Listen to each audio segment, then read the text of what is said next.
આપ સર્વોને હેતપૂર્વક જય શ્રી સ્વામિનારાયણ.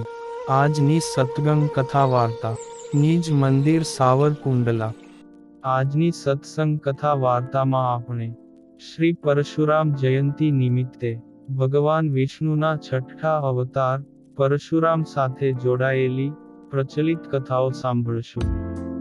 જેમનો જન્મ અખાત્રીજના દિવસે થયો હતો. તે પરશુરામ ઋષિ જમદગ્નિ અને રેણુકાના પુત્ર છે, અને પિતાના આદેશ પર તેમણે માતાનો વધ કર્યો હતો. અને એવી પણ માન્યતા છે કે પરશુરામ ચિરંજીવી છે અને હંમેશા જીવિત રહેશે. પરશુરામનો ઉલ્લેખ રામાયણ, મહાભારત, ભાગવત પુરાણ અને કલ્કી પુરાણ જેવા ઘણા ગ્રંથોમાં થયો છે. તેઓ પૃથ્વી પરથી 21 વખત ઘમંડી અને અવિશ્વસનીય ક્ષત્રિયોને હણવા માટે જાણીતા છે. હૈહવકુળનો નાશ કરનારા તેમણે પૃથ્વીને 21 વાર નિઃક્ષત્રિય કરી હતી. પરશુરામનું જન્મસ્થળ મધ્યપ્રદેશમાં ઓમકારેશ્વર પાસે આવેલું માનવામાં આવે છે. પરશુરામના અન્ય નામોમાં ભાર્ગવરામ, રામભદ્ર છે. આ કલ્પના 7 ચિરંજીવીઓમાં અશ્વત્થામા, બલિરાજા, મહર્ષિ વેદવ્યાસ, હનુમાનજી, વિભીષણ, કૃપાચાર્ય અને પરશુરામ વગેરે છે. આ સાતેય આજે પણ જીવે છે. આથી જ રામના સમયમાં તેમજ કૃષ્ણના સમયમાં તેમના હોવાના ઉદાહરણરૂપ પ્રસંગો જોવા મળે છે. તેઓ આ કલ્પના અંત સુધી ધરતી પર જ તપસ્યા કરતા રહે છે. આ પવિત્ર દિવસે ભગવાન પરશુરામના ગાયત્રી મંત્રના જાપ કરવા જોઈએ.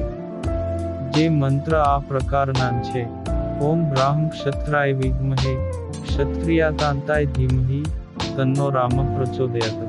ઓમ જમદગ્યાય વિદ્મહે મહાવીરાય ધીમહિ તન્નો પરશુરામ પ્રચોદયાત. ઓમ રાન રાન ઓમ રાન રાન પરશુહસ્તાય નમઃ.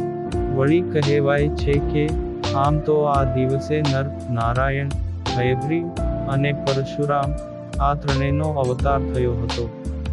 પરંતુ સૌથી વધારે પરશુરામ જયંતીનું મહત્વ છે. આ પર્વ પર મેળા, શોભાયાત્રા વગેરેનું આયોજન કરવામાં આવે છે. ભગવદ્ ગીતાના જ્ઞાનકર્મ સંન્યાસ યોગ નામના 4થા અધ્યાયમાં ભગવાન કૃષ્ણ અર્જુનને કહે છે કે જ્યારે જ્યારે ધર્મની ગ્લાનિ થાય છે ત્યારે ત્યારે ધર્મના રક્ષણ માટે હું જન્મ લઉં છું. ભગવાન આગળ કહે છે, દુરીજનોના વિનાશ માટે, સજ્જનોના ઉદ્ધાર માટે અને ધર્મની પુનઃસ્થાપના કરવા માટે પુનઃ યુગમાં પ્રગટ થાઉં છું. આમ શ્રી વિષ્ણુ ભગવાને કૃષ્ણ અવતાર દરમિયાન પોતાના મુખેથી એ વાત કહી છે કે તે વિવિધ યુગોમાં વિવિધ અવતાર લઈને પૃથ્વી પર અવતરે છે. દશાવતાર પૈકીના પહેલા 4 અવતારો સત્યયુગમાં થઈ ગયા.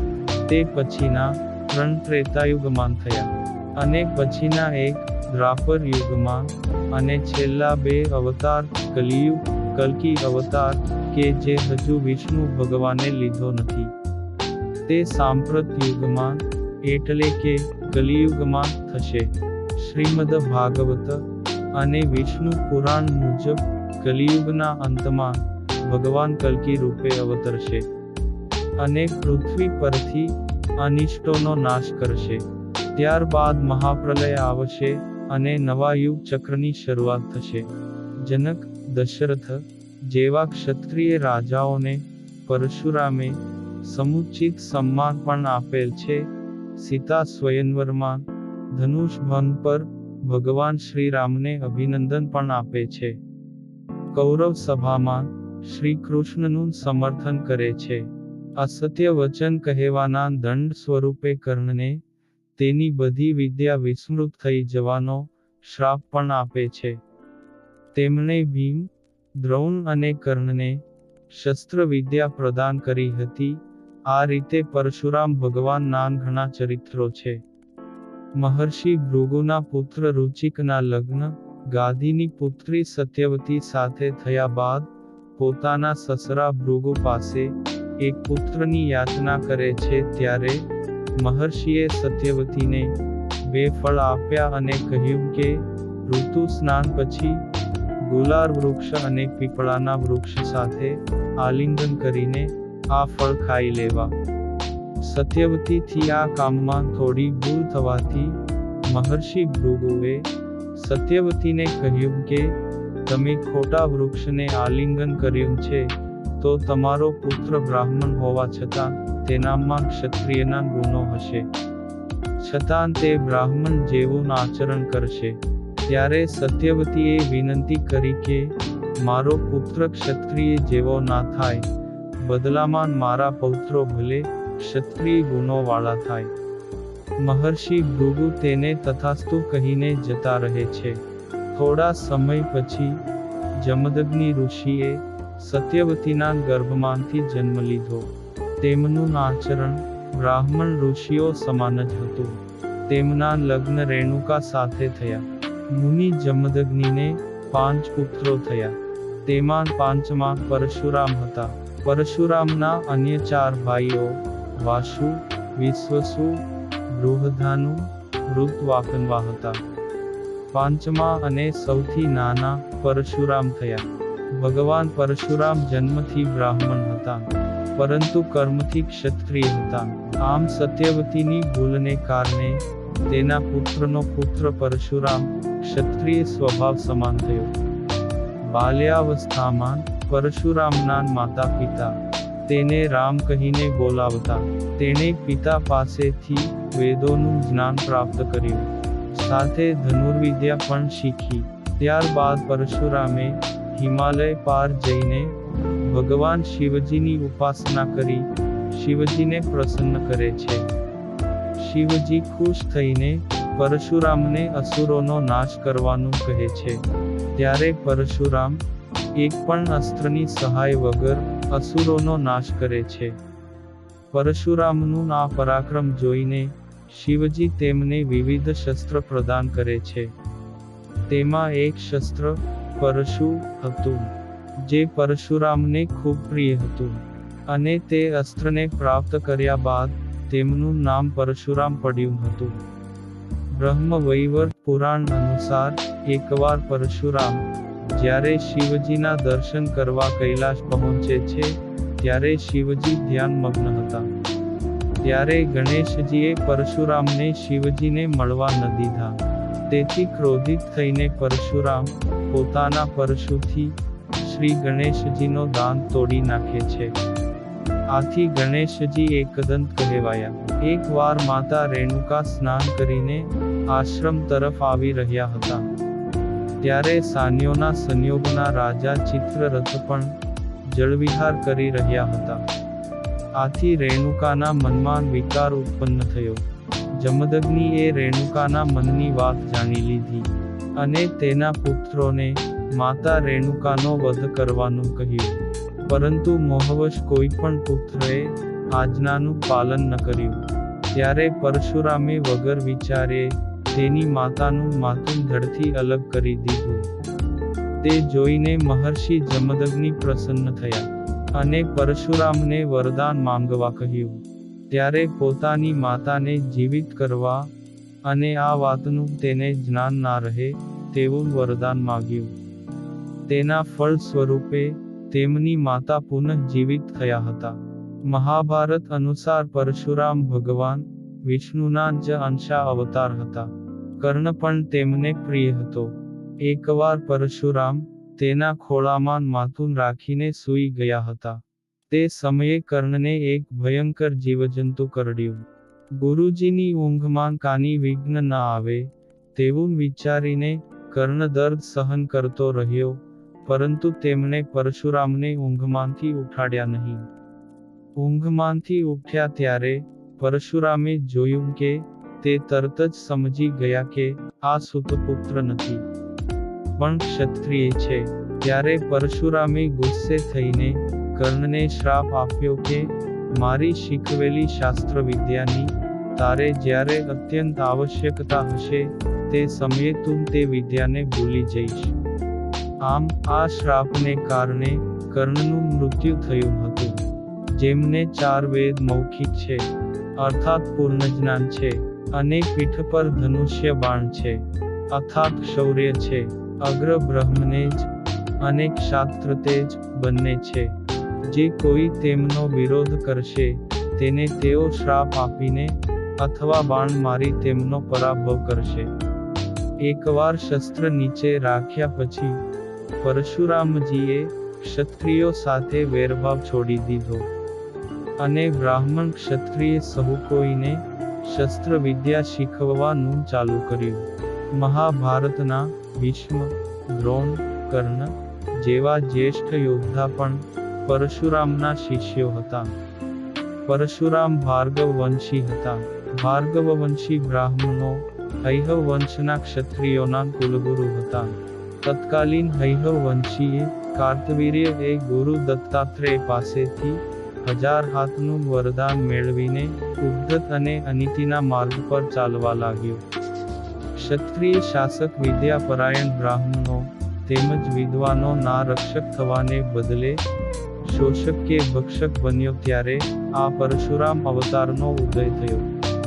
વિષ્ણુ પુરાણની કથાઓ પ્રમાણે અધર્મના માર્ગ પર ચાલેલા ક્ષત્રિયોનો અહંકાર નાશ કરવા સ્વયં ભગવાન વિષ્ણુએ પરશુરામનો અવતાર ધારણ કર્યો.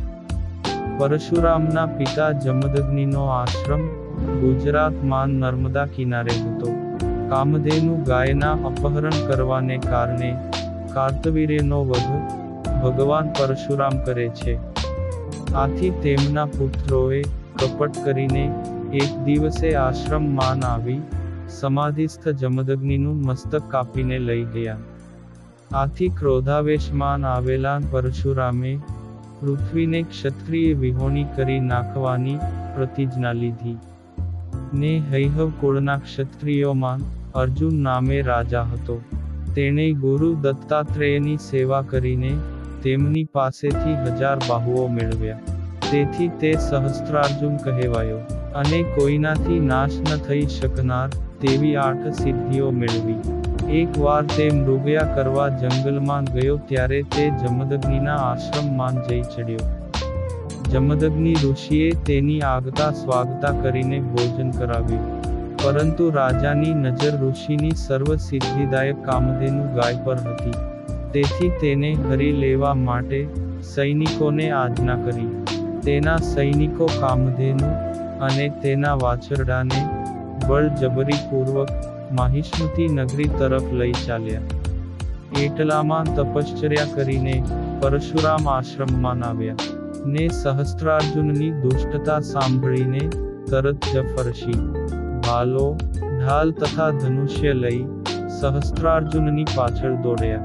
પરશુરામે તેમની કઠોર ધારવાળી ફરસીથી સહસ્ત્રાર્જુનની 1000 ભુજાઓ કાપી નાખી અને કપાયેલા બાહુઓ વાળા તેના મસ્તકને પણ ઉડાડી દીધું.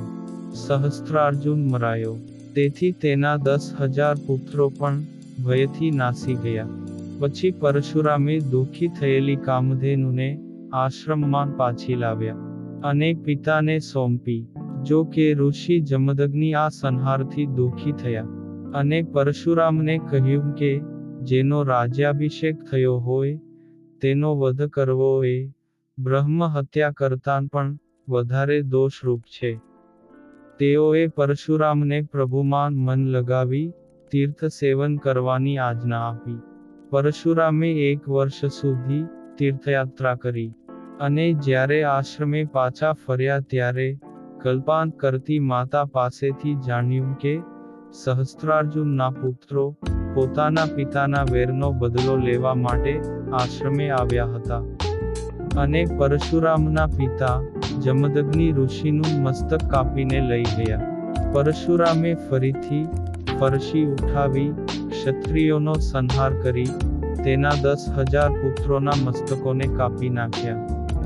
પરશુરામે જોયું કે પૃથ્વી પર ક્ષત્રિયો પાપી અને અત્યાચારી બન્યા છે. તેથી પિતાના વધનો બદલો લેવા માટે તેમણે 21 વખત પૃથ્વીને નિઃક્ષત્રિય કરી. માતા રેણુકાએ પતિના મૃત્યુના શોકમાં 21 વાર છાતી કૂટી હતી. તેથી પરશુરામે 21 વાર પૃથ્વીને નિઃક્ષત્રિય કરી હતી. પુરાણોમાં ઉલ્લેખ મળે છે કે ભગવાન પરશુરામજી પોતાના પિતાના આજ્ઞાકારી પુત્ર હતા. પરશુરામે હૈહવનો નાશ કરી પોતાના રાજ્યની સ્થાપના કરી. તેમણે શસ્ત્ર ઉગામીને ક્ષત્રિયોને પ્રખર સુધીના પાલનનો સંદેશો આપ્યો. દંડનીતિનો પ્રયોગ કરવો તે બ્રહ્મ શક્તિના હાથમાં છે, તો પ્રજાનું પાલન કરવું તે ક્ષત્રિયોનો ધર્મ છે. પરશુરામ વિપ્ર પણ છે અને વીર પણ છે. ક્ષમા વિપ્રનું તેમજ વીરનું ભૂષણ છે. ત્યારબાદ પરશુરામે પોતાનું જીવન કાર્ય પૂર્ણ કરી કાર્તવીર્ય તેમજ અન્ય રાજાઓના સંહારનું પ્રાયશ્ચિત પણ કરેલ હતું. પરશુરામ તપ કરવા માટે મહેન્દ્રગિરી પર્વત પર ચાલ્યા ગયા. પરશુરામના તેજને કારણે પિતા જમદગ્નિ અવકાશમાન સપ્તર્ષિમાન સ્થાન પામ્યા.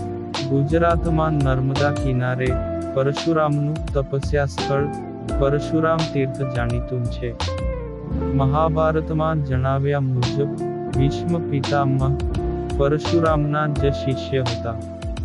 ભીષ્મએ કાશી રાજની પુત્રીઓ અંબા, અંબિકા અને અંબાલિકાને પોતાના નાના ભાઈ વિચિત્રવીર્યન સાથે લગ્ન કરાવવા માટે હરણ કર્યું હતું. ત્યારે અંબાએ ભીષ્મને જણાવ્યું કે તે રાજા શાલ્વને પ્રેમ કરે છે. ત્યારે ભીષ્મએ તેને છોડી દીધી, પરંતુ શાલ્વએ અંબાનો અસ્વીકાર કર્યો.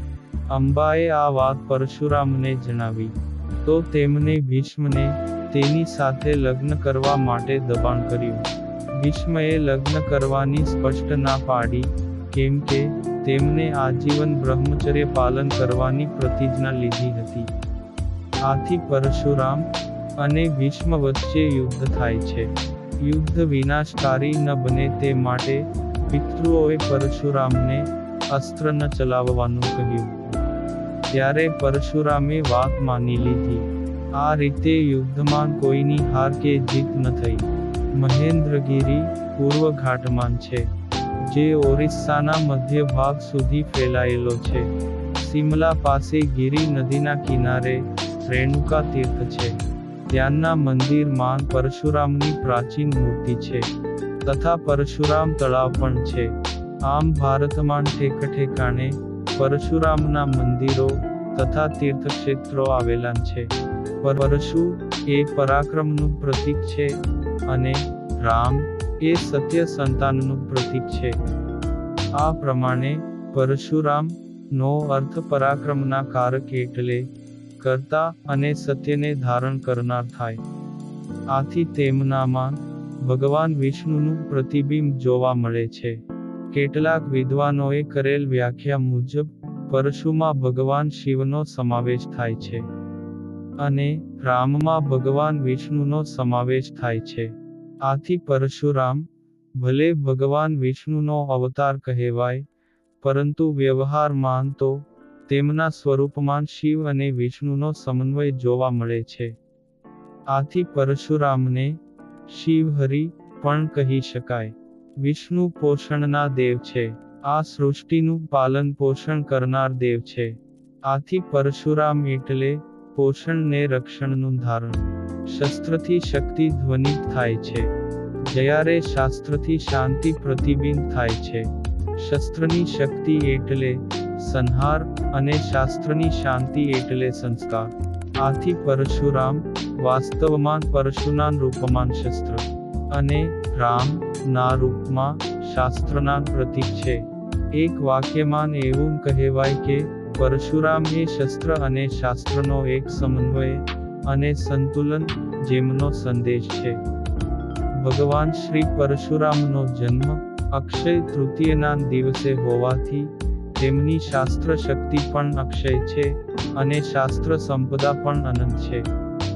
વિશ્વકર્મા દ્વારા અભિમંત્રિત 2 દિવ્ય ધનુષ્યોની પ્રત્યંચા પર ફક્ત પરશુરામ જ બાણ ચઢાવી શકતા હતા. આ તેમની અક્ષય શસ્ત્ર શક્તિનું પ્રતીક હતું. રામ એ સત્ય સનાતનનો પર્યાય છે. સત્યનો અર્થ છે સદાય નૈતિક, સત્યનો અભિપ્રાય છે દિવ્યતા, સત્યનો ઉદ્દેશ્ય છે સતત સાત્વિક સત્તા. પરશુરામ વાસ્તવમાં રામના રૂપમાં સત્વનું સંસ્કૃતકરણ છે. આથી નૈતિક યુક્તિ હરણનું અવતરણ છે. આમ જોવા જઈએ તો પરશુરામનો ક્રોધ એ રચનાત્મક ક્રોધ છે. તેમના ક્રોધ વડે કોઈ જ ખંડનાત્મક પ્રવૃત્તિ નહોતી કરી. માતા જેમ તેના સંતાનને સારા સંસ્કાર આપવા માટે ક્રોધ કરીને ક્યારેક મારે છે, આમ છતાં તેનું સંતાન ફરી કરીને માતા પાસે જ જાય છે, કેમ કે તે જાણે છે કે માતાનો ક્રોધ રચનાત્મક ક્રોધ છે, તેને સારા સંસ્કાર આપવા માટેનો ક્રોધ છે. આમ પરશુરામે પણ અન્યાયનો સંહાર અને ન્યાયનું સર્જન કર્યું. પરશુરામ યોગ, વેદ અને નીતિમાં પારંગત હતા. બ્રહ્માસ્ત્ર ઉપરાંત બીજા અનેક દિવ્ય અસ્ત્રોનું સંચાલન તેઓ સારી રીતે કરી શકતા હતા. તેમને મહર્ષિ વિશ્વામિત્રએ ઋચિકના આશ્રમમાં ગ્રહણ કરેલ.